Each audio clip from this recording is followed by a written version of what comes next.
안녕하십니까? 예, 오늘이 복령사 사찰음식 대항연 마지막 날입니다. 비대면이 코로나가 아니면 우리가 함께 또 얼굴을 마주 보면서 눈을 마주치면서 지금 복령사에는 국화꽃 향기가 엄청 향기롭습니다. 꽃도 아름답고요. 그래서 여러분들이 복령사 오시면 좋은 향기도 코로 먹고 또 아름다운 풍경도 보고 또 좋은 숲속에 지금 소나무 숲속에 향기가 솔잎이 아주 가을을 정취를 먹어서 굉장히 향기가 좋기 때문에 지금 뭐 몇 분이시지만 오신 분들은 지금 몸 안에서 눈으로 몸으로 다 이렇게 향기가 나고 몸 안에 독소가 나가는 것을 느끼실 겁니다. 이렇게 지금 온 세계 우주가 가을이라는 것을 맞아서 지금 아름답고 행복하듯이 우리는 이 온 우주의 생명들이 음식이라는 식재료를 통해서 우리하고 함께 합니다. 그래서 오늘은 음식 속에 온 우주의 생명이 함께 한다는 제목으로 여러분들하고 이야기를 나눌까 합니다. 부처님께서 당신은 무엇을 먹고 사시느냐고 물어주셨죠. 예, 이거는 열반경에는 경전에 보면 부처님이 사람들이 이제 그 당시에도 상담을 하러 왔습니다. 어려운 일이 있어 상담을 하러 오면 일단 상대방의 이야기를 들으셨죠. 뭐 여러 가지 요즘도 마찬가지일 것 같아요. 뭐 몸이 아파요, 사업이 안 돼요, 마음이 불편해요, 이웃 간에 갈등이 있어요, 아이가 말을 안 들어요 등등의 이야기를 안고 부처님한테 상담을 하러 오면 일단 부처님이 이야기를 다 들으십니다. 들으신 다음에 상대편한테 질문을 하십니다. 뭐라고 질문을 하시냐면 당신은 무슨 음식을 어떻게 먹고 사십니까? 아니 몸이 아파서 우리가 음식을 못 먹고 사는 것은 이해가 가지만 뭐 사업이 안 돼서 갈등이 있어서 이런 문제를 안고 왔을 때도 뭘 먹고 사느냐고 물으셨어요. 어떤 음식을 어떻게 해서 먹고 사니? 그건 뭐죠?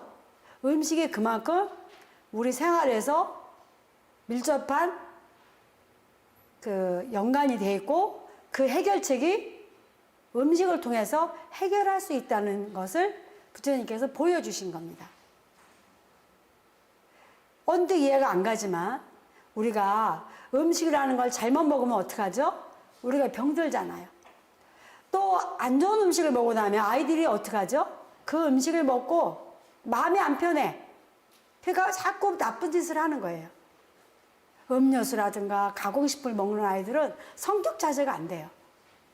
그러니까 사회 문제가 되기도 하고 또 우리가 사업을 하거나 공부를 하려면 지혜가 필요하잖아요. 뭐 뭘 많이 먹고 배불러서 잠만 자면 무슨 지혜가 나겠어요. 그래서 우리 밥 많이 먹는 사람 뭐라 그런다 했죠? 식충이 머리가 좋다 나쁘다? 나쁘다 했습니다. 왜? 밥을 많이 먹거나 이렇게 소화가 안 되는 음식을 먹고 나면 이 음식을 소화하기 위해서 분해하기 위해서 간도, 위장도, 신장도 굉장히 힘들어지면 그 다음에 머리에 뭐 생각이 나요? 안 나요? 안 나죠. 그래서 음식은 지혜를 주고 그 지혜를 통해서 우리가 모든 일을 할 수 있기 때문에 부처님께서 제자들이 오면 당신은 무슨 음식을 어떻게 먹고 사느냐고 물으셨던 겁니다. 어쨌든 우리는 행복하기를 원합니다. 그 행복하려면 첫 번째는 뭐가 필요하죠? 건강한 몸이 필요합니다. 두 번째는 뭐가 하죠? 평화로운 마음이 필요해. 우리 스님들한테는 한 가지가 더 있어요. 그게 뭐냐 하면 맑은 영혼입니다. 그래서 이런 음식들은 건강한 음식이 토대가 되고 그 건강한 음식은 어디서부터 오죠? 좋은 자연에서부터 옵니다. 물이 오염되거나 땅이 오염되면 거기서 자란 식물이 건강하지 못하잖아요. 건강하지 못한 음식을 먹으면 내가 병이 들어요? 안 들어요? 병드는 겁니다. 그래서 이 자연의 생명들은 나와 다르지 않고 그런 생명들은 나와 또 함께 하는 것입니다. 그래서 이 불교의 음식 문화는 자연계의 모든 생명이 공생공존한다는 원칙 아래 우리가 뭘 먹을 것이냐. 좋은 음식을 먹으면 내가 건강해지고 마음도 맑아지고 행복해지지만 나쁜 음식은 자연의 생명계도 파괴하고 또 나를 불편하게 만들어주죠. 예. 그래서 또 음식은 좀 아까 설명했듯이 나와 같은 어떤 성품을 지니게 됩니다. 우리가 커피 한 잔 머신나라고 10잔 머신나라고 심장 뜨는 게 같아요? 틀리죠? 틀리잖아요. 그래서 음식은 곧 납니다. 도마도가 자라기 위해서는 땅물 바람 공유들을 통해서 자라기 때문에 도마도를 먹게 되면 내가 자연과 교감을 하는 겁니다.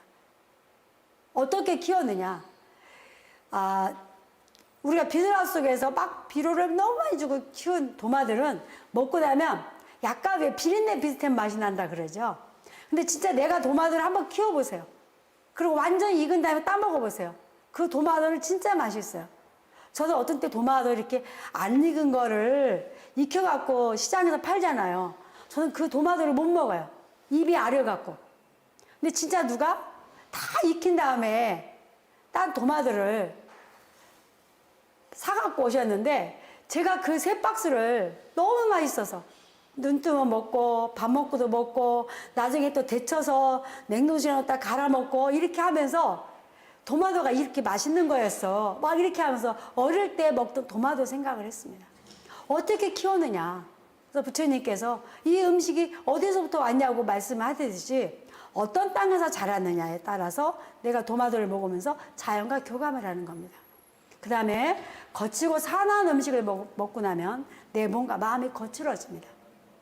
전쟁을 하는 나라는 다 뭐를 좋아하죠? 육식을 좋아합니다. 세계의 정신적인 지도자는 거의 50% 이상이 채식주의자입니다. 그래서 활동하는 사람들이 보면 육식을 많이 좋아하죠. 연예인들 텔레비 보세요. 매 고기 안 들어가면 요리 못하는 줄 알잖아. 예, 물론 채식하는 사람도 있습니다. 예, 채식 중에서도 인내심이 있고 기운을 세게 해주는 이런 음식들이 있습니다. 우리 요리 강의할 때 항상 이야기하죠. 제피, 산초는 우리나라 전통적인 식재료다. 사람들이 그걸 몰라. 서양의 뭐 노즈마리, 뭐 허브 이런 다 하면서 옛날에 고춧가루가 없을 때 고춧가루 대용으로 썼던 제피하고 산초는 그냥 고춧가루 대용으로 매운맛 나는 게 아니라 옛날에는 채소를 키울 때 인분을 줬기 때문에 굉장히 충이 많았는데 그 충을 없애줘요. 그래서 산초와 제피를 먹으면 해충약을 안 먹어도 돼요. 몸에서 그 해충이 자랄 수 없도록 몸이 굉장히 활동을 하게 되고 면역력이 많아지는 거예요. 그래서 식물의 기를 측정하는 연구소에서 연구를 해봤더니 쌀은 기가 100이라는 거예요. 현미는 400이 나오는데 산초하고 제피는 4,700이 나온다는 거예요. 그만큼 에너지가 강하기 때문에 스님들이 고기도 안 먹고 생선도 안 먹고 어디서 기운을 쐬지? 다 산에서 나는 자연의 생명들을 통해서 에너지를 얻는 겁니다. 그리고 절은 어떡하죠? 공기도 맑고 물이 좋아요. 그러다 보니까 스님들이 그러는데, 그래서 사실은 도시에서 활동하는 스님들은 원력이 아니면 살기가 힘들어요. 저도 이제 올해 3년 동안 서울 생활을 했습니다. 이제 3년의 이제 공직 생활을 마치고 4월 1일 날 퇴임하면서 너무 3년 동안에 서울 살면서 몸이 막 너무 힘들어서 4월 1일자로 산꼭대기 양평의 산속에 살고 있는데요. 사람들이 막 이제 멀잖아요. 우리는 어쩌다 별려서 가는 양평을 어찌 맨날 왔다 갔다 하느냐고. 그만 여기서 자고 가라고 막 그랬어요. 그래서 어쩌다 한 번씩 자면요. 그 다음날 너무 힘들어요. 힘들어도 차를 몰고 양평까지 자면 아침에 일어나면 피로가 풀려요. 그래서 사람들이 하룻밤 우리 집에 자고 가면 왜 스님이 이 산꼭대기에 자꾸 가려고 그러는지 알겠다고 저희 샌들도 그러고 그러거든요. 그래서 도시에서 포교하는 스님들은 사실은 좀 기제를 풀어주지 않으면 힘들어요. 그래서 막 김치를 열심히 드시고 또 부처님께서 필요할 때는 또 정육도 허용을 하셔서 필요할 때는 또 그런 거 드셔야 된다고 어떤 분은 또 막 그렇게 주장하시는 분들도 계시는데 어쨌든 이렇게 음식은 나와하고 연결되어 있고 자연의 생명하고도 연결되어 있습니다. 그 다음에 본래의 맛과 영양을 파괴하는 첨가제가 들어간 음식을 먹게 되면 우리 몸의 세포마다 기억되어서 몸과 마음을 파괴하게 합니다. 그래서 사찰 음식은 우주의 생명을 먹는 것인데 그 생명을 어떻게 요리할 거냐. 이게 굉장히 중요하죠. 조금 아까 제가 요리하면서 연근에 아무것도 넣지 않고 그냥 물만 넣어서 익혔어요. 그 맛이 너무 달고 맛있어요. 왜? 지금이 가장 맛있을 때기 때문에 그래요. 근데 그거를 물에 담가서 단물도 빼고 약효도 빼고 맛없게 만들어. 질기게 만들어. 그러니까 자꾸 뭔가 그 맛을 더하는 거를 집어넣고 그 다음에 오래오래 익혀야 연해지니까 계속 익히는 거야. 근데 물에 안 담그면요 거기에 천연의 올리고당도 들어있고 그게 있어갖고 질기지도 않고 굉장히 연해요. 근데 요리하는 방법이 틀리니까 모르니까 그렇게 만드는 거예요. 그래서 약이 되는 음식을 먹어줘야 돼요. 아직 김장들 안 하셨죠? 그래서 김치를 담글 때도 우리가 이 우주의 생명을 어떻게 온전하게 내 몸에 받아들일 것이냐. 그 요리 방법이 있어야 돼요. 특히 외국 사람들은 절에서 먹는 김치를 제일 맛있어 해요. 파마늘 젓갈 냄새가 안 나. 그리고 맵지가 않아. 스님들은 막 김치할 때 막 양념을 많이 일반 사람들은 절에는 안 해요. 이번에 제가 김치 전시했을 때도 보실 거예요. 이 고춧가루가 많이 안 들어갔네. 보기에는 막 처음에서부터 색깔을 맞춰. 그러면 얘가 점점점 빨개져 갖고 스님들이 그거 보면 무서워서 손을 못 대겠다는 거예요. 고춧가루를 최소한의 고춧가루만 넣는 거예요. 그래야지만이 배추 맛이 그대로 살려 있고 무 맛이 그대로 살아 있어요. 외국 사람들이 굉장히 좋아요. 그래서 외국 친구들이 김치 배우러 많이 오고 그러는데 꼭 와서 김치 먹으면 꼭 물어봐. 이 김치를 어떻게 만듭니까? 그 김치 만드는 거 그렇게 쉬워요? 안 쉽잖아요. 그래도 설명을 해줘야 돼. 제가 배추김치 설명을 해주죠. 오늘 우리 전시회도 김치 했잖아요. 그죠? 배추를 요즘에 한 1,000원 정도 하는 것 같아요. 그러면 1,000원짜리 샀으면 이건 1,000원짜리라고 이야기하면 안 된다. 이 배추가 자라려면 뭐가 있어야 되죠? 땅이 있어야 되고 물도 있어야 되고 햇빛도 있어야 되고 바람도 있어야 돼요. 공기도 있어야 되고 그 농부가 또 어떻게 하죠? 수없이 그 배추를 보살펴줘야 돼요. 식물은 농부의 발자국 소리를 듣고 자란다 그러잖아요. 쌀은 농부가 88번의 손이 가서 쌀밑자에 팔이 2개가 있는 거예요. 그만큼 야채 속에 그러는 거예요. 비바람도 개고 천둥도 거쳐. 배추도 마찬가지예요.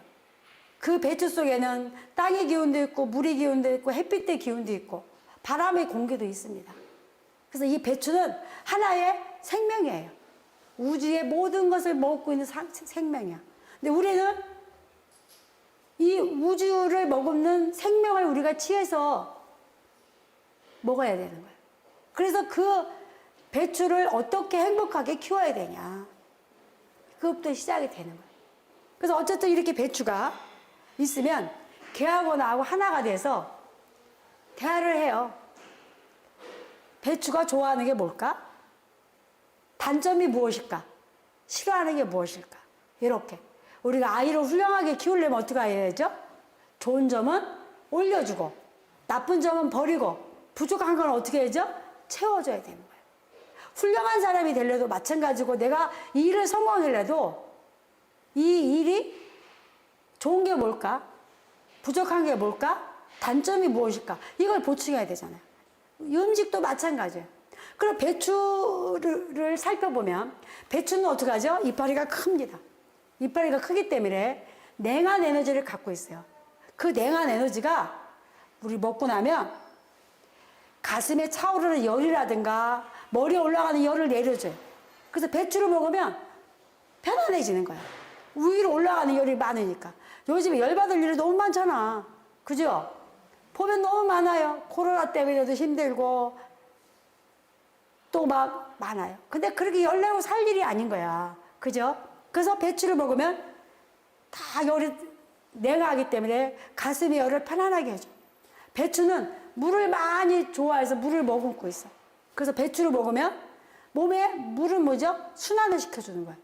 그 다음에서 대장에 그 구석구석에 있는 뭉쳐져 있는 것을 이 배추가 국을 끓여 먹든지 김치를 먹든지 이렇게 되면 그걸 흡착해서 바깥으로 내보내주는 역할을 해요. 그 다음에 햇빛을 보고 자라기 때문에 비타민C도 많고 비타민 D도 많아요. 근데 얘 단점은 무엇이냐? 냉한 거예요. 그러니까 어떡하죠? 냉한 배추의 단점을 보완하기 위해서 따뜻한 물을 넣어야 되고 생강도 넣어야 되고 고추도 넣어야 되는 거예요. 또 부족한 걸 채우기 위해서 바람에 흔들리는 찹쌀도 집어넣고 바다에 있는 다시마 청각도 집어넣고 하늘에 달린 가을도 집어넣고 또 살다 보면 세월을 더해 지혜가 필요해. 스승이 필요하잖아. 요리 배우러 오신 분 중에는 저보다 나이가 어린 사람도 많지만 연세 드신 분도 많아요. 그분은 나보다 잘하는 것도 많지만 또 제가 가지고 있는 또 노하우가 있기 때문에 배우러 오신 거잖아요. 저도 마찬가지예요. 제가 요리를 가르치지만 저는 이분들이 제 자녀라고 생각하지 않고 나한테 이렇게 고부를 만들어주는 스승이라고 생각을 해요. 그래서 새우를 또한 간장도 집어넣고 된장도 집어넣고 또 여러분들은 뭘 집어넣죠? 새우젓도 집어넣고 젓갈도 집어넣는 거예요. 그래서 이 배추가 땅속에 있는 거, 땅 위에 있는 거, 바람에 흔들리는 거, 하늘에 달린 거, 물속에 있는 거, 새우를 더한 발효까지 집어넣어서 이 배추가 요리라는 수행을 통해서 김치가 된 것은 자기 안에 생명을 이룬 거예요. 우리가 이야기하면 어떤 사람이 제가 이 얘기를 하니까 아, 붓다배추야, 붓다김치야, 배추가 성불했다 이거야. 너무 기발한 아이디어 아닙니까? 그죠? 그래서 이렇게 자기 안에 생명을 이룬 음식을 먹을 때 나 안에 생명을 이룰 수 있는 거야. 근데 거기다가 안 좋은 걸 집어넣었어.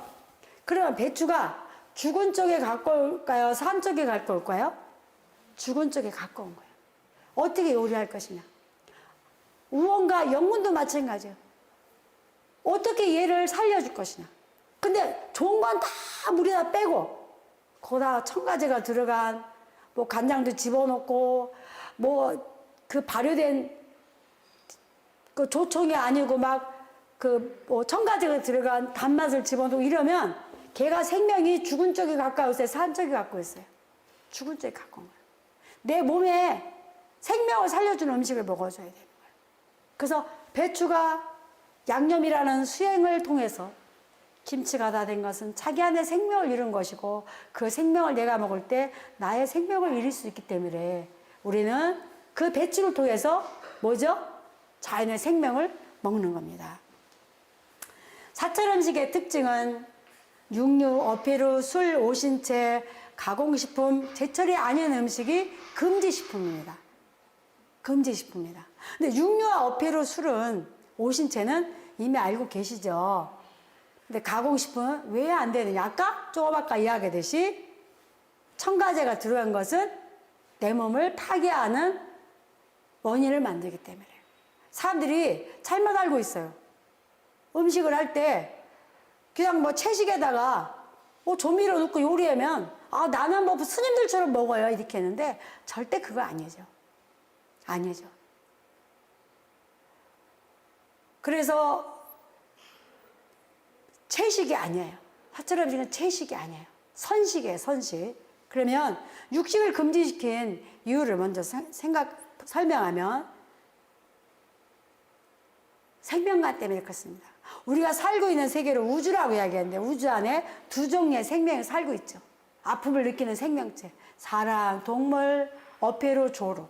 무정은 아픔을 느끼지 않는 생명체예요. 식물, 바람공기, 물, 땅인데 이 생명들을 많은 생명이라 해서 무리중자를 써서 중생이라고 하고 자연이라 하는데 얘가 곧 나와 하나의 생명체라는 거야. 유마경이라는 경은 유마거사라는 남자 신도를 일컬었는데 스님들을 가르치는 교수였어요.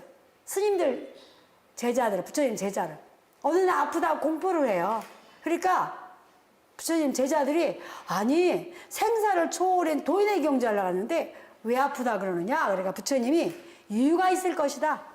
가서 물어보고 오라니까 감히 어떻게 그 큰 스승님 앞에서 뭘 여쭈느냐고. 안갈락해 서로. 그래서 문수보살이 대표로 갑니다. 그래서 문수보살이 유마거사한테 가서 질문을 하죠. 거사시여, 유마거사시여, 당신은 생사를 초월한 도인의 경지에 올라갔는데 왜 아프다 그럽니까? 그러니까 중생이 아파서 내가 아프다. 물이 아파서 내가 아프고 땅이 아파서 내가 아프다. 좀 아까 설명했죠. 그 또 중생 중에 동물도 마찬가지예요. 식구도 마찬가지야. 한 사람이 가족이 아프면 혼자 아픈 겁니까? 아니잖아요. 우리는 같이 공생공존하기 때문에. 동물도 마찬가지예요.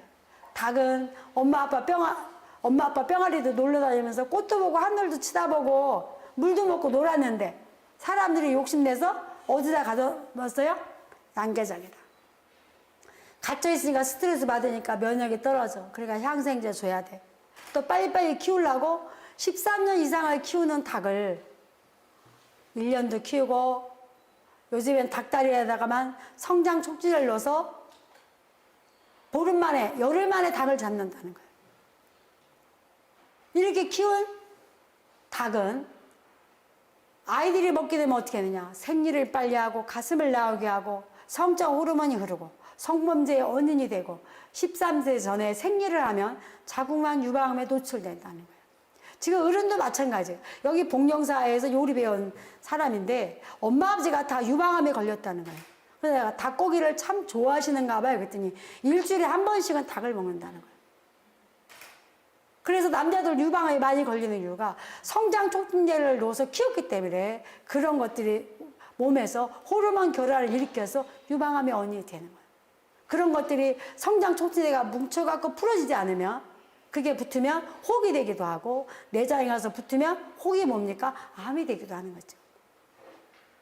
초등학교 6학년짜리 아이가 4학년짜리 여자를 임신시키는 시대예요. 왜? 이런 걸 먹고 애들이 성적으로 발달하기 때문에. 우리가 닭의 삶을 뺐으니까 그 닭이 와서 누구의 삶을 뺐었어요? 우리의 삶을 빼는 거예요. 그러니까 닭도 나와 하나의 똑같은 하나의 생명체라는 거예요. 예, 그래서 이 모든 생명은 나와 둘이 아니고 하나이기 때문에 같이 공생공존하는 거예요. 이렇게 나를 중심으로 해서 모든 생명이 나와 하나예요. 우리는 있잖아. 위에 뭐 신이나 부처님이 계시면 사람을 지배하고 사람은 동물을 지배하고 동물은 식물을 지배한다는 생명관을 갖고 있어. 일반적인 생명관. 불교는 아니야. 모든 생명은 나와 둘이 아니고 하나이기 때문에 이거는 종교가 틀리니까 안 지키고 국가가 틀리니까 안 지키는 것이 아니라 사람으로 태어났으면 누구나 지켜야 될 우주론적인 생명관입니다. 함께 공생공존해야 된다. 그래야지만이 우리가 살 수 있고 이 공기도 나와 함께 하는 겁니다. 그래서 우리는 먹는 걸 온몸으로 먹었지만 우리는 이 우주의 생명이 나와 둘이라 그랬어요? 하나라 그랬어요? 하나이기 때문에 온몸으로 먹는 겁니다. 눈에 아름다운 거 보면 기분 좋으시죠? 지금 복령사와 꽃들이 단풍이 너무 아름다워요. 기분 좋으셨죠? 근데 텔레비에서 안 좋은 거 보거나 길 가다 뭐 짐승 중 거 보면 기분이 어때요? 별로잖아. 기분 나쁠 때 음식을 먹으면 어떡하죠? 취합니다. 내 눈을 통해 보았지만 내 장기가 먹는 겁니다. 기루도 먹는 겁니다. 소리수행이라고 하죠. 연불할 때 해석하지 않죠? 진원과 다란이를 할 때. 그러면 종교가 틀리신 분들은 불교는 너무 어려워요. 뜻도 모르는 걸 읽으라 그래요. 스님들한테 가서 묻어요. 너무 어려워요. 그러면 스님들이 뭐라 그래요? 기낭 외우세요 그래요. 왜? 그 진원 속에는 우리 온몸의 길을 열어주는 기운이 있습니다. 아기 오줌 올 때 시, 똥 널 때 응가하듯이 그 소리에 따라서 몸의 에너지가 열기 때문에 해석을 하지 않는 겁니다. 그래서 고성연불 10점 공덕이라 그래서 큰 소리로 연불을 하면은 10가지 공덕이 있다. 이 소리는 소리를 통해서 내 몸을 열기 때문에 내가 연불하면 가장 좋고 스님이 하는 연불소를 들으면 더 크고 그거 못하면 산에서라도 연불소를 들으면 내 몸이 열립니다. 그러니까 스님들이 다른 사람보다 젊어 보여요? 안 젊어 보여요? 젊어 보이잖아요. 저도 여기서 스님들 가르치면 나이가 가늠이 안 돼. 또 저는 어디 가면 올해 나이가 66이라 그러면 진짜 많으냐고 주는 누나 보작해요.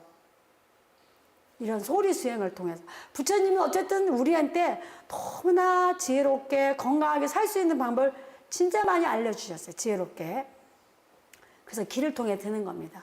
여름에 공포영하면 온몸이 옥삭해지면서 한기가 느껴지죠. 그런 한기들이 계속 쌓이면 어떻게 하죠? 만병의 원인이 됩니다. 그래서 아플 때 그 부위를 아픈 부위를 만지면 차요 뜨거워요? 냉하죠? 찬 기운은 뭉치는 기운. 부처님이 그랬어요. 그래서 머리를 깎은 이유는요. 발은 따뜻하게 머리는 시원하게. 따뜻한 기운은 위로 올라가니까 순환이 되는 거야. 근데 머리에 열이 많으면 안 내려가요. 그래서 머리를 왜 하고 많은 헤어스타일 중에 왜 햇빛을 머리를 깎았을까? 이유가 있는 거예요. 그래 머리를 깎으면서 이 뇌를 자극해. 우리가 생각이 안 나면 이걸 하잖아.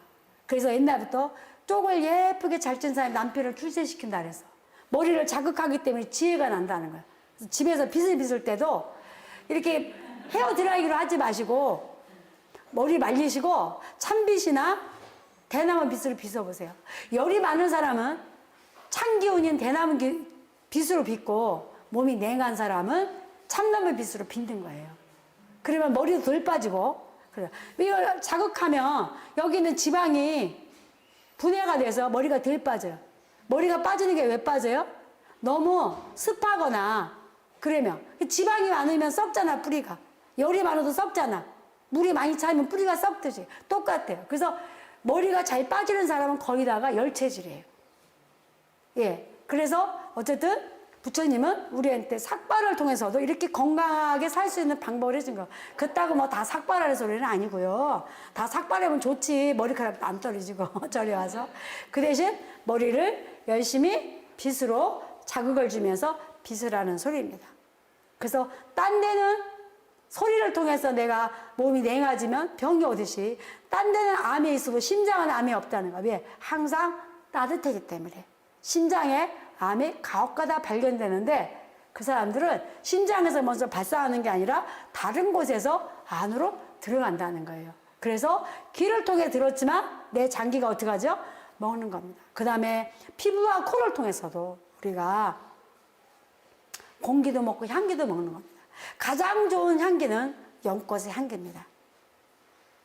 그래서 저는 절이 대형 세탁기다. 좋은 향기, 아름다운 경치, 또 연불 소리 이런 걸 통해서 우리 온매에 합니다. 근데 음식은 또 어떻게 하죠? 얼마나 또 좋은 음식을 먹습니다. 장독대 장을 지켜서. 근데 공기와 이런 것들은 정책적인 게 필요한데 음식은 뭐죠? 내가 선택하면 돼. 내가 선택하면. 그래서 뭘 먹냐가 굉장히 중요한 거야. 왜? 직접 하기 때문에. 내가 오늘 매운 걸 먹었어. 그럼 몸에서 열이 나요? 안 나요? 나죠? 냉황을 먹으면 금방 뭐죠? 오싹해져요. 금방금방 반응이 나고 밀접하기 때문에 제일 먹는 게 중요한 겁니다. 왜? 어쨌든 우주의 생명은 나와 둘이 아니고 하나이기 때문에 우리가 또 이 생명을 쓸 때 원칙이 있습니다. 꿀벌이 꽃에서 꿀을 따올 때 꽃을 해칩니까? 안 해칩니까? 그래 따와야 돼요. 내 먹을 것을 통해서 막 농사 지을 때 농약을 치고 또 동물에게 피해를 주고 이건 맞지 않는 거예요. 예. 그 다음에 음식은 우리 성품을 만들어주는 거예요. 각 지방마다 음식이 틀리죠. 그러니까 성품이 뭐예요? 다 틀립니다. 제가 막 경산 사람들 예를 많이 들으니까 강원도 사람이 우리는 왜 예 안 들어주냐고. 그래서 제가 또 그걸 썼는데 경상도는 음식을 짜고 맵고 보니까 다는 아니지만 성질이 급하다 그러고, 충청도는 심심하니까 사람들이 순해고, 전라도는 음식 식재료가 풍부하니까 음식 인심이 좋아. 음식 인심이 좋으니까 마음의 여유가 많아서 예술인들이 많이 태어나는 거예요.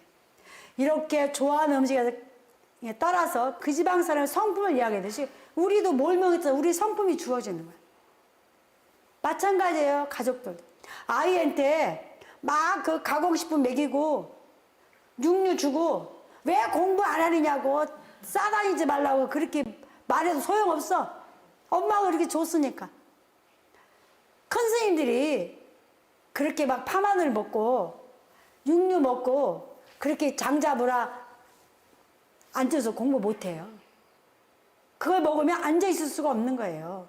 예, 그래서 이렇게 음식은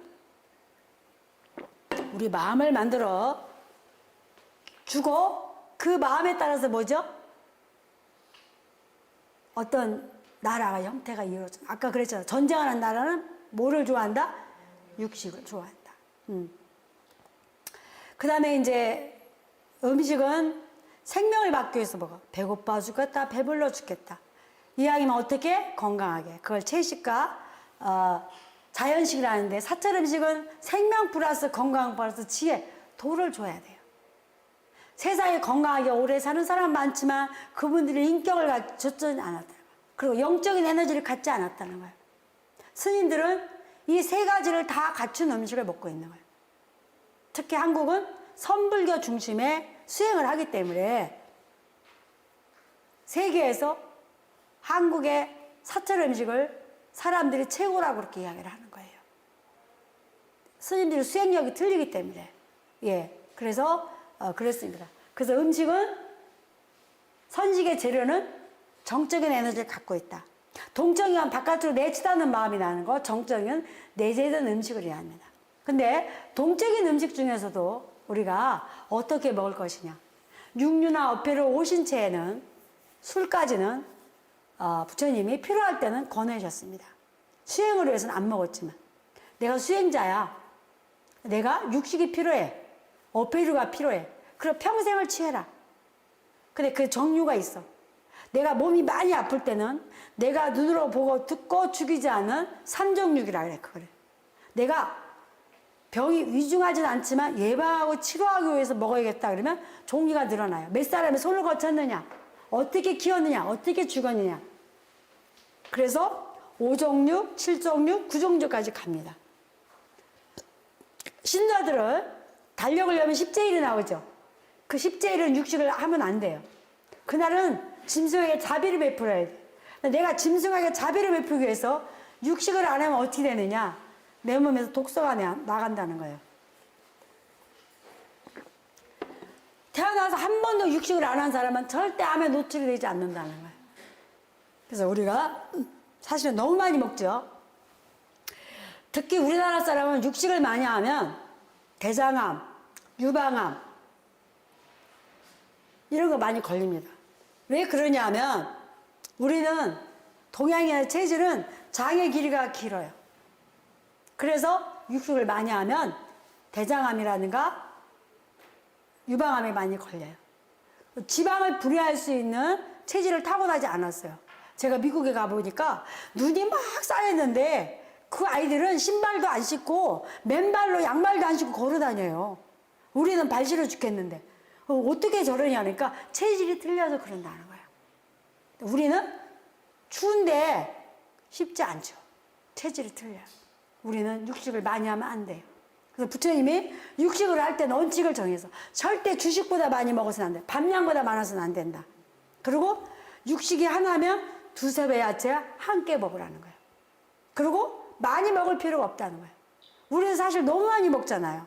예. 그래서 육식이나 어패류는 그렇게 했고, 오신채는 한 톨에 파마늘도 허용하지 않았지만 중풍이 두 가지로 오는데 열이 많아서 회로가 끊기는 중풍이 있고 냉에서는 중풍이 있어. 열이 많은 사람이 파마늘을 많이 먹으면 염증에 걸립니다. 왜? 음식이 뜨거운 데 놔두면 상해요, 안 상해요? 상하잖아요. 그래서 열 많은 사람이 파마늘을 먹으면 안 돼요. 그 대신 몸이 냉한 사람은 파마들이 약이에요. 스님들은 많이 있는데 한 사람이 가서 외출하고 오면 온 도량의 냄새가 나. 여러분들 절에 와서 스님들한테 엄청 피해 주고 가요. 여러분들 몸에서 다 냄새나. 외국 사람들이 공항에 내리면 냄새 난다 그래, 안 낸다 그래? 나잖아. 외국 사람한테 노린내 나잖아. 그래서 밖에서 그런 음식을 먹으면 몸 안에서 그게 다 나간 다음에 목욕을 하고 옷을 향불에 쪄은 다음에 들어오라 이렇게 돼 있어요. 한 방울의 술도 권하지 않았지만 강경병, 미친 개한테 물려서 생기는 병을 치료할 때는 약초를 술에 담가서 그 술을 먹게 했어요. 왜? 빨리 독을 해독해야 되니까. 그래서 우리가 운담 먹을 때 술에다 먹는 이유는 운담이 강하기 때문에 빨리 분산을 시켜서 하려고 그렇게 했습니다. 그래서 술을 만드는 방법이 나와요. 성경이랑 율장에 보면 발효 이야기가 나와요. 그대로 항아리 속에 온갖 걸 다 써놨어.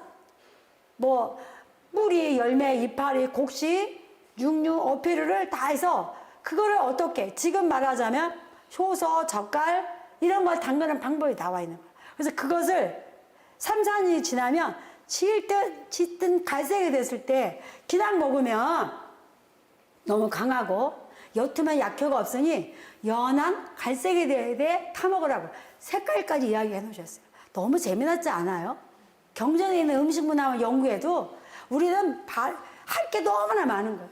그렇게. 그러니까 사람들 오면 너는 무슨 음식을 어떻게 먹어라. 이게 음식에 대한 오더예요. 레시피야 그게.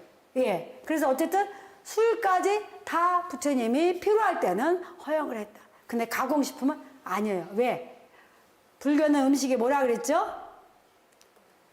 약이라고 하셨기 때문에. 약이 아닌 거야. 첨가제는. 그래서 모든 음식은 약이다. 사불의 양약자 건강한 건자 보면 환자가 먹는 음식도 약이고 일반 사람이 먹는 음식도 약이다. 그래서 모든 음식 문화는 약과 의학적으로 다르지 식을 찾으면 나오지 않아요. 근데 막 제가 처음에 방송할 때는요. 방송국에 와서 음식이 약이다 이렇게 이야기하면 난리 났어요. 의사들이 그 방송심의위원회가 있어요. 의사들이 못하게 했어요. 제가 한 얘기 아니잖아. 누가 했어? 부처님께서 음식이 약이라고 그랬어. 주방도 의학적으로 다루는 거야.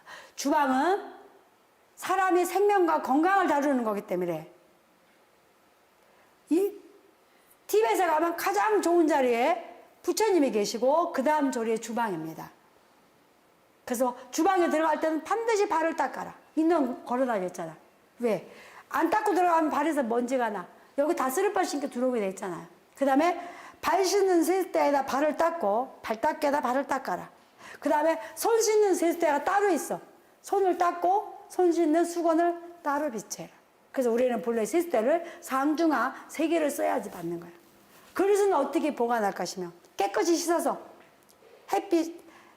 물기를 닦아서 햇빛에 말리든지 물기를 닦아서 엎어놓지 덮어놔라. 물기가 있거나 먼지가 묻으면 균이 번식하기 때문에 위생에 안 된다. 그리고 손을 수시로 닦게 했어요. 수시로 닦게. 그래서 굉장히 위생관념이 철저했죠. 그래서 의학 쪽에서 주방을 다루는 거예요. 근데 지금 여기는 지금 1층이잖아요. 그죠? 근데 보면 주방을 지하에다가 많이 하고 요리 강의도 지하에다 하는 데가 너무 많아요. 맞지 않아요. 그래서 어떤 큰 스님은요. 신도가 식당에서 만나자 그랬는데 그 식당이 지하면은 도로 나오세요. 안 가세요. 저런 데 음식 먹으면 못 쓴다고. 안 받아서 연습하니까 못 쓴다는 거예요. 그리고 초대했는데 주인이 밥을 안 해주고 요리사 불러서 하면 또 안 드시는 분이 계셔. 왜? 그분은 상품을 만들었잖아. 주인이 진짜 지극한 마음으로 음식을 할 때 그 음식은 약이 되는 거예요. 맛도 맛이지만 우리가 마음이 들어간 음식하고 틀리는 거예요. 그래서 이 세상에 제일 맛있는 음식은 누가 해준 음식? 어머니가 해준 거. 왜? 어머니는 가족들의 건강을 생각해서 그 사람에 맞춰서 음식을 해주기 때문에. 그래서 요 근래 하는 말이 있죠. 엄마가 해준 오뎅국은 먹어도 떡볶이는 못 먹는다는 거야. 그 어묵은 이미 첨가제가 들어가 있어. 그래서 끓이면 그냥 웬만한 맛이 나.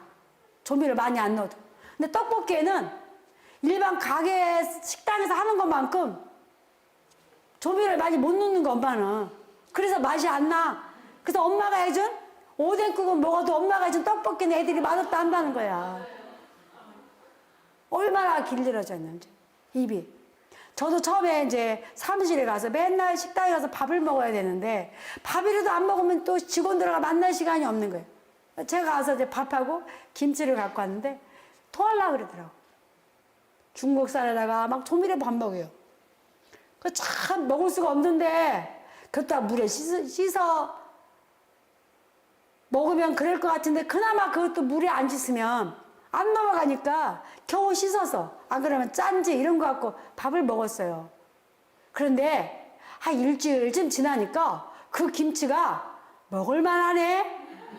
깜짝 놀랐어요, 제가요. 그만큼 이제 일주일 만에 입맛이 바뀐 거예요. 그만큼 무서운 거예요. 근데 처음에 우리 배우러 와서도 마찬가지예요. 처음에는 이상해요. 맛이 이렇게야. 좀 지나면 뭐죠? 그 맛을 알면 다른 데 가서 음식 먹으면 금방 알아. 우리가 이미 쓰고 있는, 집에서 쓰고 있는 그 양념이 아니지. 양념은 약이 되게 하는 음식인데 집에 양념은 조미료야, 다. 그 맛에 길들여져 있으니까. 그러는데 그 조미료가 들어간 것을 간장을 버리지 않으면 조미료가 넣는지 안 넣는지 입에서 가늠이 안 돼요. 이미 거기에 다 들어갔기 때문에. 그래서 과감하게 버려야 되는 거예요. 사람들이 이래요. 스님, 저는 잘 안 먹어요. 그러면 안 돼요. 잘 안 먹으면 안 돼요. 아예 안 먹어야 되는 거예요. 왜? 부처님이 음식이 뭐라 그랬어? 약이라 그랬어. 그럼 약을 먹으려면 약이 아닌 걸 버려야 되는 거야. 암만 좋은 재료라도 거기다 뭘 집어넣으면 약이 안 되는 거야. 아까 내가 김치 담는 거 가르쳐 드렸죠. 배추 김치 담그면 다른 거 집어넣으면 약이 아니잖아. 네, 그러듯이 해라. 그래서 이러한 음식 문화는 병이 나서 치료하기 전에 예방의학으로 이렇게 하셨고, 병이 난 후에 방어의학으로 부처님께서 식문화를 다뤘습니다. 그 다음에 이제 이 자연의 생명은 나와 둘이 아니고 하나이기 때문에 계절식을 하게 됐습니다. 계절에 따라서 병이 일어나니 계절에 따라서 음식을 취해서 먹으면 병을 예방할 수도 치료할 수도 있다. 제철 음식이죠. 그래서 1년을 하지 않으면 수료증을 안 주는 이유가 바로 이런 겁니다. 오이가 1년 12달 나와요. 여름에 오이는 약입니다. 왜? 냉하기 때문에 열을 삭혀줘요. 여름이 지난 다음에 나온 오이는 사실은 독이라고 보시면 돼요. 그 오이를 여름 오이처럼 해서 드시면 안 됩니다. 조리 방법 틀려야 되지만 드셨으면 안 드셔야 돼요. 주 요리를 만들면 안 되는 거예요. 그냥 다른 요리할 때 오이를 조금 넣는 건 되지만 여름처럼 뭐 오이를 갖고만 요리 만드는 거는 맞지 않다는 거죠. 네. 오늘 이거까지 설명할 수가 없어요. 요리 배우러 오면 가르쳐 드려요. 계절은 12달에서 반을 자르면 무슨 절기가 되죠? 24절기입니다. 모든 식재료는 나와서 보내면 끝나. 근데 그때그때 드셔주시면 되는 거예요. 근데 우리가 이렇게 부처님이 이야기에는 자연을 거슬러서, 계절을 거슬러서 우리가 먹게 되면, 먹지 않으면 어찌 되느냐? 비누라수에 농사를 쳐야 돼. 비누라수는 뭐가 되죠? 온난화의 주범이 돼. 땅이 겨울에 얼었다 녹아야지만이 땅이 푸석푸석 하면서 농사 짓기가 좋아. 근데 겨울에도 농사를 지니까 안 얼어. 그러니까 어떻게 되죠? 땅이 딱딱해져. 그리고 겨울에 벌레가 죽었다 다시 살아나든지 이렇게 해야 되는데 안 죽은 지가 계속 농약을 치는 거야. 그래서 비누하우스에 농사 짓는 사람들이 아파서 서울까지 오면 다 암 환자. 우리가 제철 음식을 먹지 않음으로써 땅의 생명을 죽이고 공기의 생명을 죽이고 거기서 일하는 농부의 생명을 단축하고 있는 거예요. 그러니까 제철 음식을 먹을 때 완전한 유기농은 없어요. 가장 완벽한 유기농에 가까운 건 뭐냐? 바로 제철 음식이야. 그 제철 음식을 먹을 때 더울 때는 더위를 이길 수 있고 추울 때는 추위를 견딜 수 있는 몸이 되는 거야. 저는 여름에 손님 왔을 때 에어컨 딱 한 번 틀고 안 틀었습니다. 뭐를 먹고? 여름에 보리밥 먹고 보리차 먹고 저절로 몸이 적응이 돼. 상주쌈 먹고 냉한 걸 먹으면 돼. 근데 막 여름에도 막 잡곡밥에 먹고 계절도시 매운 음식 먹고 막 이렇게 하다 보니까 사람들이 열이 나니까 뭐 오면은 왜 에어컨 안 틀고 스님은 안 추우냐 안 덥네. 저는 안 더웠어요. 물론 이제 몸이 안 받을 때는 더울 때가 있겠죠. 그 혼자서 더우면 안 틀겠어요? 근데 그냥 그렇게 먹고 나면 그래서 여기 써 있잖아. 여름에 제일 위험한 보리차. 아이들 열나면 못 먹겠어요. 보리차 먹였잖아요. 겨울엔 따뜻한 음식으로. 근데 그 음식은 언제 어떻게 먹느냐? 제철에 나는 음식을 먹으면 되는 거예요. 그걸 먹는 것은 부처님의 자비공덕을 실천하는 일이에요. 예, 그래서 제철 음식을 먹어줘야 되고 이 제철의 식재를 갖고 어떻게 되냐? 우리 몸의 리듬에 맞춰 먹어줘야 돼. 생체 리듬이야 이게. 그래서 아침에는 뇌가 활동하는 시간이야. 그래서 맑은 죽을 먹어라. 그래서 스님들이 아침에 죽 먹을 때 일주일이면 흰죽을 3, 4일 먹으면 잣이나 깨를 넣잖아. 그럼 낮에는 한 냄비에 잣을 한 컵 넣었으면 아침에는 반만 넣는 거야. 아침에는 너무나 짜고 맵고 기름진 음식을 먹게 되면은 뇌에 영양이 안 가요. 우리 밥을 많이 먹거나 기름진 음식 먹거나 뭐 하고 싶죠? 자고 싶어요. 위장에서 얘를 소화하느냐고 다른 장기를 재우는 거예요. 그래서 아침에는 위장을 열어서 뇌파를 열어야 됩니다. 제가 계속 그 사람 예를 드는데요. 홍콩에 회사에 근무하는 사람이 있었는데 숫자를 자꾸 틀렸대요. 여기 하나 붙으면 기하급수적인 돈이 왔다 갔다 한다는 거예요. 그러면 이제 덜 보낸 거는 보내면 되는데 숫자 하나 0 붙어갖고 가잖아. 1,000만 원 붙여야 되는데 1억을 붙인 거야. 그리고 그 9천만 원을 다시 돌려받으려면 너무 힘들다는 거야. 오너가 화가 났어. 그 사람이 불교 신자였는가 봐. 불러갖고 너 왜 이렇게 맨날 틀리느냐. 너 아침 먹느냐 묻더래. 아침 안 먹는다니까. 그럼 아침을 꼭 먹고 오라 그러더래요. 그 아침을 꼭 먹고 나서부터는 숫자를 틀리지 않았다는 거예요. 부처님이 뭐라 그랬어? 아침은 뇌를 영어요. 아침을 먹은 아이하고 안 먹은 아이하고 공부하는 게 틀립니다. 그래서 이거 제 이야기 듣고 어디서 했잖아요. 아침을 먹으라 안 나요. 불교는요 단순하게 먹는 걸로 끝나는 게 아니에요. 이런 지혜를 사회운동을 해야 돼요. 아침 먹기 운동을 해야 되고 그렇습니다. 그래서 아침에는 뇌가 활동하는 시간이라. 근데 아침에 안 먹는 사람한테 위암 환자가 많대요. 그래서 의사 선생님이 아침을 안 먹을 때 위가 어떤 활동을 하는가 환자들을 실험을 해봤더니 아침을 안 먹으니까 위장에서 먹을 게 없어. 그러니까 뭐를 갖다 먹냐면 대장의 변을 끌어다 먹더라는 거야. 위가. 그러면 변은 대장에서 관리할 거지 위장에서 관리하는 게 아니잖아. 그러니까 위암에 노출되더라는 거야. 이거 제가 한 얘기가 아니에요. 저도 의사 선생님한테 들은 이야기예요. 낮에는 위장이 활동하는 시간이기 때문에 알맞게 먹어도 된다. 그래서 낮에는 넉넉히 먹어도 되는 거야. 저녁에는 간, 심장, 신장, 대장이 활동하는 시간이기 때문에 이 시간에는 간단하게 먹어라. 음식이 들어와서 걸리는데 4시간이 걸리는데 아침에 4시간, 점심때 4시간, 도합 8시간. 그럼 국가에서 딱 맞는 노동법이 맞는 위장의 노동법이라는 거예요. 본래 8시간만 위장이 활동해야 된다. 이런 식단은 어떤 역할을 해주냐? 아침과 점심에 먹은 음식물이 저녁에 먹는 가을집으로 인해서 소화를 도와서 흡수하게 만들어주는 거야.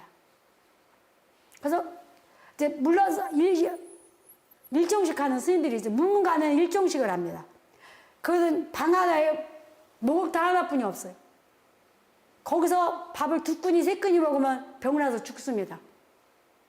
그래서 거기 들어가면 밖에서 문을 잠그고 요만한 창구로 음식이 들어가는데 그 스님이 키가 몇 센치, 몸무게가 얼마, 체질이 어떤지에 따라서 무게를 달아서 음식이 들어갑니다. 많이 먹으면 절대 안 돼요. 선방의 스님들은 아침에 죽 먹고 낮에 밥 먹고 5분씩. 왜? 포획을 하기 때문에. 복령사는 학인 스님들은 계속 노동도 하고 계속 경을 읽기 때문에 하루에 3끼니를 먹습니다. 그러면 신자들은 어떻게 해야 되냐? 하루에 열이면 낮에 5를 먹고 아침에 2를 먹고 저녁에 3을 먹죠. 스님들은 아침에 3 먹고 낮에 5를 먹고 저녁에 2를 먹는 거야. 근데 내가 저녁에 약속이 있어. 그럼 아침, 점심 5를 먹고 저녁에 5를 먹으면 돼. 근데 아침에 3 먹고 낮에 5 먹고 저녁에 5 먹으면 13이 됐죠? 그리고 그 다음날 줄여서 먹는 겁니다. 아주 간단해요. 부처님이 이 식습관을 통해서 사람들한테 건강하게 살 수 있는 방법을 주신 거야. 또 밥 먹는데 우리 마음이 주어진다. 어떻게 주어지냐? 아침에는 신선히 먹고 낮에는 사람이 먹는다. 그래서 부처님은 이 세상의 모든 걸 초월했지만 사람들이 어떻게 살아가는 걸 보여주기 위해서 가장 모험적인 삶을 사신 거예요. 그래서 부처님은 하루에 한 끼를 언제 드셔요? 40아지. 11시에서, 9시에서 11시가 4시인데 그 시간에 드신 거예요. 그래서 이 시간에는 우리가 이제 씹을 수 있는 음식을 먹게 돼 있고, 그 다음에 저녁에는 짐승의 마음을 닮아간다는 거예요. 해가 지고 난 다음에 음식을 먹으면. 그리고 밤에는 음식을 먹으면 귀신을 닮아간다. 귀신은 뭐냐면 나쁜 에너지라고 써 있어요. 근데 우리나라에 해석을 하면서 귀신이라는 이야기를 많이 쓰는데, 지금 나쁜 에너지는 뭐냐? 지금요, 저녁에 음식을 먹으면 반푼이 흡수가 안 돼요. 그 반푼이 흡수 안 되면 뭐죠? 지방을, 인수인을 써서 그 쓰레기를 지방을 만드는 거. 그러니까 부모는 당뇨도 없고 비만도 없는데 요즘에 청소년 소아들이 비만과 당뇨가 많아요. 부모하고 상관없이. 왜? 애들이 해가 지고 나면 너무나 기름진 음식을 많이 먹기 때문에. 그러니까 이게 사회 문제야. 사회 문제. 그렇다고 배고픈데 참으라 소리가 아니라 저녁에는 될 수 있으면 맑은 음식을 먹어라. 우리가 낮에 김치전을 한 판 먹었어. 김치를 한 그릇하고 피자를 하나 먹었어. 그럼 낮에는 다 흡수가 돼. 걔를 저녁에 먹으면 반뿐이 흡수 안 되는 거야. 내가 먹어야 될 음식을 어느 시간에 먹느냐 굉장히 중요해요. 그리고 아침이 중요하듯이 첫 숟갈이 중요합니다. 우리가 다도를 하는 사람이 있었는데요. 대상포진을 9번을 했대. 아니 차를 하는데 왜 대상포진을 그렇게 알았을까? 근데 같은 곳에서 강의를 해갖고 밥을 먹었어요. 밥을 먹고 이제 왔어요. 내가 좋아하는 고구마 튀김이 나왔네. 그래서 고구마 튀김을 앉자마자 탁 먼저 잡는 거예요. 제가 젓가락으로 딱 집었어요. 이거 먼저 먹으면 안 된다고 했더니, 밥 먹을 때는 걔도 안 건드리는데 왜 못 먹게 하냐는 거예요. 그래서 이거 먼저 먹으면 안 된다. 옛날 스님들은 제일 첫 숟갈이 간장을 찍어 먹든지 김치국물을 먹을 때 된장국을 먹는 거예요. 그 간장과 김치와 된장의 국물이 몸 안에 효소를 만들어줘. 그래서 절대 음식을 먹고 체하는 법이 없어요. 환자들이 이것만 해도 밥을 먹으면 밥만 안 걸면 안 죽어요. 그래서 그 스님은 그러는 거야. 못 먹겠어요. 그랬더니 밥 먹을 때 날 피해요. 제가 밥 먹고 기다려 올 때까지 내가 어찌든지 그 대상포진을 안 하게 해주겠다. 그랬더니 이제 나 있는가 없는가 와. 그래서 내가 있다 그러면 또 가. 그래 앉아갖고 이제 있는 거야. 모르면 모를까 내가 고쳐줘야겠다고. 지금 굉장히 오래됐는데 대상포진 한 번도 안 했습니다. 그래서 3차 신경통인가 뭐 그게 가볍게 왔다 할게. 그래서 그 스님 어디 가면 이거 먼저 먹고요, 이거 낮에 먹고. 그러니까 제가 그 스님한테 설명을 했어요. 대학교 다닐 때 데모를 많이 했대요. 그래서 내가 술도 많이 먹고 했다는 거야. 그러면 술을 먼저 먹는 거하고 밥 먹고 난 다음에 술 먹는 거하고 어떤 게 먼저 취하냐 그러니까 술 먼저 먹는 게 취한다는 거야. 밥 먹고 술 먹는 거하고. 그러니까 먼저 기름진을 먹어서 기름지가 딱 싸버려. 그러면 그 다음에 음식이 맛이 없어져. 기름이 먼저 싸기 때문에. 그래서 먼저 간장을 찍어 먹고 김치국물에 퍼먹고 하는 스님들의 지혜를 배워야 되는 거야. 작은 게 아니에요. 예. 그러듯이 아침이 중요하듯이 첫 숟갈이 중요한 거예요. 왜? 나는 자연의 생명이기 때문에 내 몸을 어떻게 깨우쳐주고 어떻게 할 거냐. 그러니까 부처님이 너네 집은 무슨 음식을 어떻게 해서 먹었니? 무슨 음식을 어떻게 먹었냐까지 설명을 하신 거예요. 예. 그래서 우리가 이렇게 했어요. 그럼 밥은 언제 먹는 거냐? 해 뜰 때 시작해서 해가 질 때까지만 먹어줘야 되는데 아침에 먹는 음식을 시약이라 그랬어. 아침, 점심. 때의 약이다. 아침, 점심은. 그래서 때를 걸리지 마라 이렇게 이야기하죠. 예.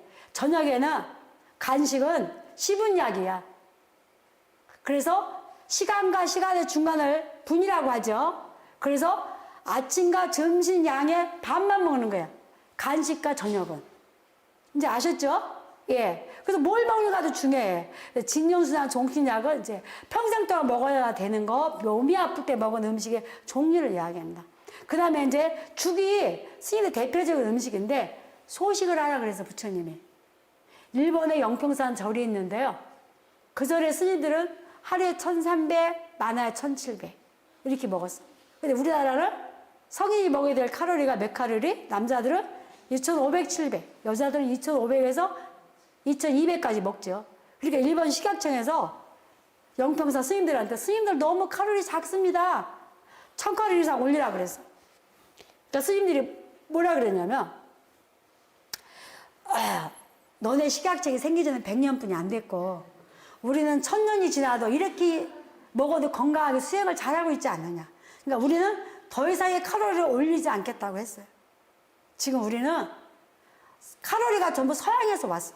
그러다 보니까 뭐 키도 크고 덩치도 컸지만 옛날보다 성인병이 어떻게 했죠? 많아졌어요. 우리는 칼로리가 중요한 게 아니라 어떤 에너지를 먹을 것이냐. 아까 스님들 식재료 이야기했죠. 산초, 제피, 에너지 있는 음식을 먹어줘야 된다. 그 다음에 이제 몸이 아플 때는 아까 정육 이야기했습니다. 불교는 채식도 수행으로서 해야 되지만 신도들이 육식을 할 때는 동물을 행복하게 해주는 운동을 해줘야 되는 거예요. 정육은 깨끗한 불교에서 나간 이름이죠. 정육점이. 성장 촉진의 향상제를 주면 먹을 수는 있지만 깨끗하지 않기 때문에 뭐라 그래야 돼요? 식육점이라고 이야기를 해야 됩니다. 그래서 우리는 때마다 약이라는 마음으로 먹어줘야 된다는 거. 이제 아셨죠? 예. 그래서,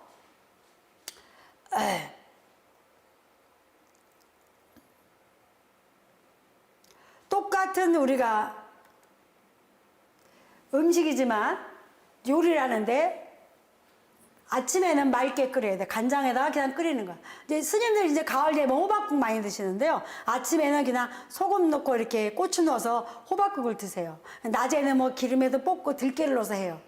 저녁에는 또 된장 같은 걸 풀어요. 그러니까 미역국은 이제 아침에는 간장에 끓이고 낮에는 기름에 볶아도 돼요. 저녁에는 간장하고 기름에 묻혀서 끓이는 겁니다. 그래서 우리가 이제 경전에 보면 해 뜰 때에서 해가 질 때까지가 먹으라. 이거는 이제 뭐죠? 자연의 리에 맞춰 먹는 거예요. 그래서 그 시간을 넘었을 때는 어떻게 하느냐? 잠자기 2시간 전에, 밤 10시 전에 간단하게 먹어라. 내가 1시에 자니까 11시에 먹어야지 그건 아닌 거예요. 잠도 마찬가지예요. 스님들은 9시에 주면 3시에 일어나요. 9시에서 12시에 자는 잠이 12시 이후에 자는 잠의 2배예요. 그러니까 일찍 자면 그만큼 몸이 안 피곤해요. 그러듯이 우리가 이제 우리 몸에 리듬이 있어요. 예. 그래서 사찰 음식은 그냥 먹는 것이 아니라 바루공양이라고 이야기를 하는데, 바루는 뭐죠? 부처님 당시에 스님들께서 먹는 그릇을 이야기합니다. 공양이라는 것은 뭐냐면요, 함께 나눈다는 소리입니다. 함께 나눈다. 음식은 내 몸과 함께 나누기도 하지만 대중과 함께 나누기도 해요. 근데 그 음식은 어디서부터 왔죠? 자연에서부터 왔어요. 자연에서부터 왔기 때문에 그 자연의 생명을 내가 나누는 것이야. 그래서 자연을 배려하고 하기 때문에 마지막 씻은물까지 어떻게 하죠? 내가 마셔. 그 물을 버리면서 땅을 더럽히고 오염시키지 않기 때문에 그 마지막 씻은물을 먹는 이유는 자연의 생명과 함께 나누기 위해서. 그래서 스님들만 바로 공양을 해야 되냐? 아니죠. 여러분들도 함께 해야 됩니다. 그래서 불교가 가지고 있는 음식 문화는 함께 나눈다. 그래서 자연의 생명을 배려해서 우리가 최소한의 음식을 먹어야 돼. 아까 칼로리 이야기했죠? 소식을 해야 되고, 그 다음에 골고루 먹어줘야 돼. 그래서 부처님은 7간식을 하셨어. 7집마다 다니면서 밥을 탁발해서 먹었는데 사람들한테 복을 줄 수 있는 기회를 주는 거야. 탁발 나가서 운동하고 먹고 난 다음에 돌아오면서 운동하고 너무 좋은 거야. 그 다음에 신도들은 그 시간이 기도하는 시간이야. 그 다음에 7집마다 음식이 틀리니까 내가 편식을 안 할 수 있고. 그래서 7집마다 다니면서 먹게 한 거야. 그래서 태국은 이 탁발 문화 때문에 불교의 신도가 지금까지도 그렇게 많이 유지하고 있는 거예요. 그 다음에 법답게 먹어라. 감사한 마음으로 함부로 먹어서는 안 된다는 거야. 작은 거 하나도 아이들한테 어디서 어떻게 왔는지 쌀, 물 한 방울 여기 다 써있죠. 한 방울의 물에도 우주의 생명이 들어있고 쌀 한 톨에도 수오름이 있으니까 항상 기도하고 먹어야 된다. 밥상에서부터 감사의 기도를 하는 아이는 어떻게 되죠? 긍정적인 마음이 돌아간다. 긍정적인 생각은 뭐죠? 나를 행복하게 해. 그게 불교가 이야기하는 일체유심조의 사상입니다. 그 다음에 이제 오래 씹어 먹어라. 물이 될 때까지 씹어 먹어라. 오래오래 씹어 먹으면 밥을 적게 먹어도 몸에서 완전히 흡수가 되기 때문에 굉장한 건강법을 일러주셨고, 우리가 밥을 한 그릇을 30분 먹는 거하고 반 그릇을 30분 먹는 거하고 양은 작지만 훨씬 우리 몸에 좋다는 거예요. 그래서 불교는 단순하게 음식을 요리해서 먹는 걸로 끝나는 것이 아니라 그 음식은 곧 나의 생명과 건강과 가족의 건강과 또 국가의 운명도 만들고 나라의 운명도 만들고 더 나아가서는 모든 생명이 연결되어 있는 그런 사상을 갖고 있습니다. 내가 먹는 음식 속에는 우주의 생명이 함께 들어있고 그 우주의 생명들이 행복하게 만들어줄 때 나도 행복하다는 불교의 사상을 해야 됩니다. 그래서 부처님이 이 세상의 모든 생명이 행복해야 내가 행복하다고 말씀하셨습니다. 오늘 이 강연을 듣고 여러분들 마음속에 오늘부터 음식은 약이고 내가 먹는 음식은 우주와 함께하기 때문에 자연의 생명에게 감사한 마음을 가지고 그 생명들을 배려하고 아끼는 대승보살적인 마음으로 음식을 함께 했으면 좋겠습니다. 감사합니다.